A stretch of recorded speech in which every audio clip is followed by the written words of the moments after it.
NEET result विवाद में supreme court से बड़ी खबर आ रही है। सुप्रीम कोर्ट एनटीए की अर्जी पर 8 जुलाई को अब सुनवाई करेगी और एनटीए ने सभी याचिकाओं पर एक साथ सुप्रीम कोर्ट में ही सुनवाई कराने की अर्जी दायर की थी। अब देश के 7 हाई कोर्ट में नीट से जुड़े मामले चल रहे हैं।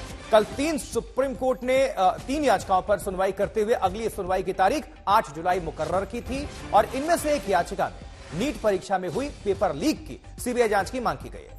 अब एनटीए की अर्जी को भी इन्हीं अर्जियों के साथ नत्थी करके, मतलब जिसे क्लब कहते हैं, वही हो गया है और इसके साथ ही दिल्ली हाईकोर्ट समेत अलग अलग हाईकोर्ट में याचिका दाखिल करने वाले याचिकाकर्ताओं को सुप्रीम कोर्ट ने नोटिस जारी कर दिया है। तो काउंसलिंग पर सुप्रीम कोर्ट का रोक से फिर से इनकार और नीट परीक्षा में धांधली पर सुप्रीम कोर्ट से यह बड़ी खबर। चलिए और ज्यादा तफसील से और ज्यादा अपडेट आप सभी तक पहुंचाएंगे संजय शर्मा, सुप्रीम कोर्ट से हमारे सहयोगी, हमारे संवाददाता जुड़ चुके हैं। संजय, क्या कुछ कहा गया है सुप्रीम कोर्ट में ये जो सुनवाई और कल को लेकर भी, ये सब दोनों जोड़कर आप दर्शकों को अपडेट करिए। आज बड़ी संक्षिप्त सी सुनवाई हुई जिसमें सुप्रीम कोर्ट ने एनटीए की उन अर्जियों को भी क्लब कर दिया जिसमें ट्रांसफर पिटीशन दाखिल किया गया था, जिसमें यह कहा गया था कि जो अलग अलग 7 हाईकोर्ट में, दिल्ली हाईकोर्ट सहित 7 हाईकोर्ट में लोगों ने अर्जियां दाखिल की हैं। अधिकतर अर्जियां हाईकोर्ट में जो दाखिल हुई हैं वो पेपर लीक के आरोपों को लेकर हैं, उनकी जांच कराने को लेकर है और भविष्य में ऐसा ना हो उसके लिए उपाय करने को लेकर है।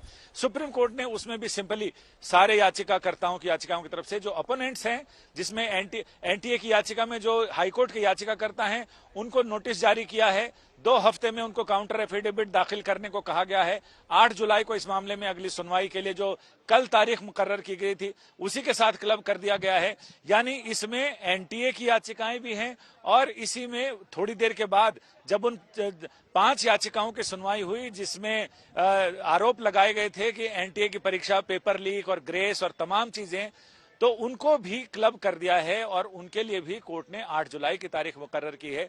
8 जुलाई को सुप्रीम कोर्ट गर्मी छुट्टियों के बाद, यानी 50 से ज्यादा दिनों की छुट्टियों के बाद फिर से खुलेगा और पहले ही दिन एनटीए का यह मामला लगा हुआ है, यानी नीट परीक्षा का मामला लगा हुआ है। इसमें अब ये छुट्टियों के समय जब बेंच फिर से पीठ में बदलाव होता है, यानी नई पीठें मुकर्रर होती हैं, तो उसमें यह होगा कि कौन सी पीठ इस मामले की सुनवाई करेगी ये भी उससे पहले ही पता चलेगा। सीबीआई जांच को लेकर जरा दर्शकों को अपडेट कर दीजिए, क्योंकि जो परीक्षार्थी हैं और जो याचिकाकर्ता हैं वो सीबीआई जांच की मांग कर रहे हैं, तो इसको लेकर क्या अभी खबर आपके पास?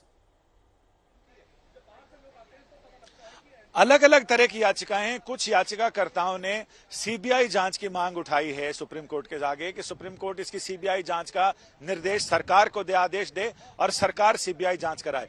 कुछ लोगों ने कहा है कि एक सक्षम एसआईटी बनानी चाहिए, स्पेशल इन्वेस्टिगेटिंग टीम।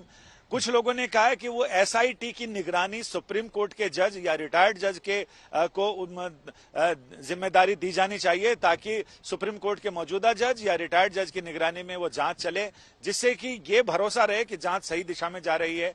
तो अलग अलग याचिकाएं हैं, जांच की मांग लगभग सबने की है। तो उसमें अब ये 8 जुलाई को जब सुनवाई होगी, 8 जुलाई तक ये मैटर एक तरह से समझिए तो बक्से में बंद हो गया है। ये वैसे ही जैसे चुनाव के समय ईवीएम में भविष्य बंद हो जाता है और मतगणना के दिन उसका हिसाब होता है, वैसा ही अब 8 जुलाई को होगा। इस बीच में अगर कोई नई याचिका और भी आएगी तो वो याचिका भी अब आगे उसको 8 जुलाई को ही सुनवाई होगी।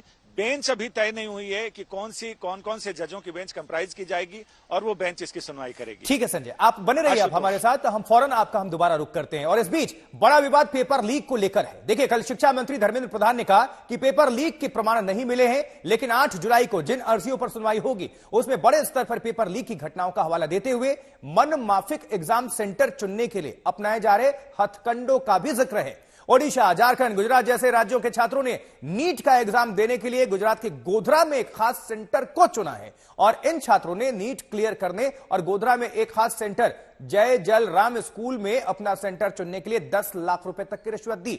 अब गोधरा में इस मामले में 5 आरोपियों की गिरफ्तारी हुई है, जिसमें स्कूल के टीचर समेत 5 आरोपी शामिल हैं।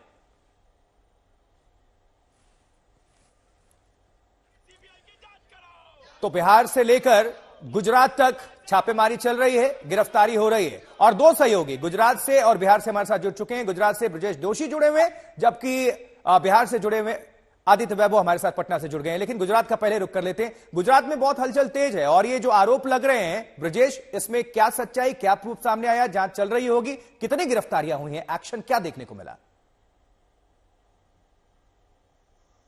बिल्कुल आशुतोष, देखिए ये 5 मई को जो है गुजरात के जो पंचमहाल जिला है, पंचमहाल के कलेक्टर को ये जानकारी मिली थी और उन्होंने फौरन ही उसी दिन जो एग्जाम था नीट का, उसी दिन जो है इन आरोपियों को पकड़ा था। जो असिस्टेंट सुपरिटेंडेंट जो था वहां पे, जो पूरी निगरानी रख रहा था, तुषार भट्ट, उसके मोबाइल से ये 30 परीक्षार्थियों के नाम मिले थे।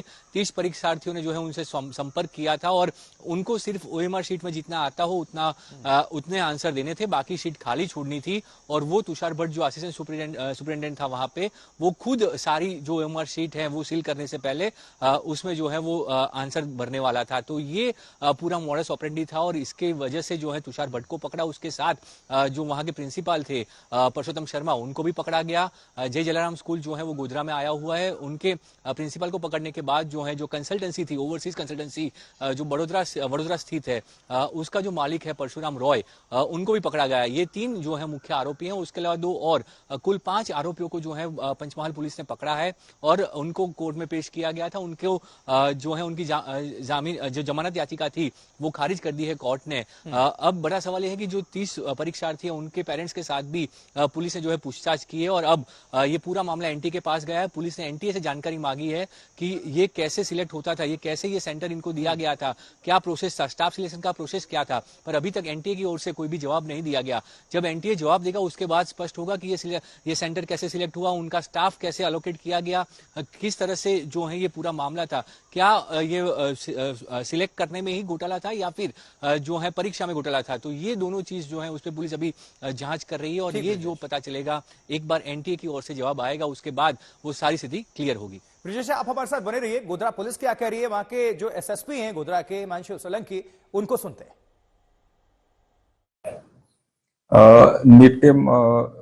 नीट मामले में जो पंचमहाल पुलिस के द्वारा तपास की जा रही है, उसमें जो मेन आरोपी तुषार भट्ट है उसने रेगुलर जामीन अर्जी रखी थी, लेकिन कोर्ट है वो पुलिस के तपास से काफ़ी संतुष्ट है और उनको रेगुलर जामीन नहीं दिया है। उनकी बेल एप्लीकेशन रिजेक्ट की गई है। अभी तक की तपास की बात करें तो टोटल 5 आरोपी अभी तक की तपास में अरेस्ट हुए हैं। उसमें स्कूल में से ये तुषार भट्ट और एक प्रिंसिपल पुरुषोत्तम शर्मा है, वो 2 स्कूल से पकड़े गए हैं। साथ में तुषार भट्ट के कॉन्टेक्ट में जो ये ओवरसीज कंसल्टेंसी चला रहा था परशुराम रॉय करके, परशुराम रॉय के एक और साथीदार था विभोर आनंद, और साथ में तुषार भट्ट का एक और बिचौलिया टाइप का आदमी था आरिफ वोरा करके। ये 5 लोगों को अभी तक पकड़ा गया है।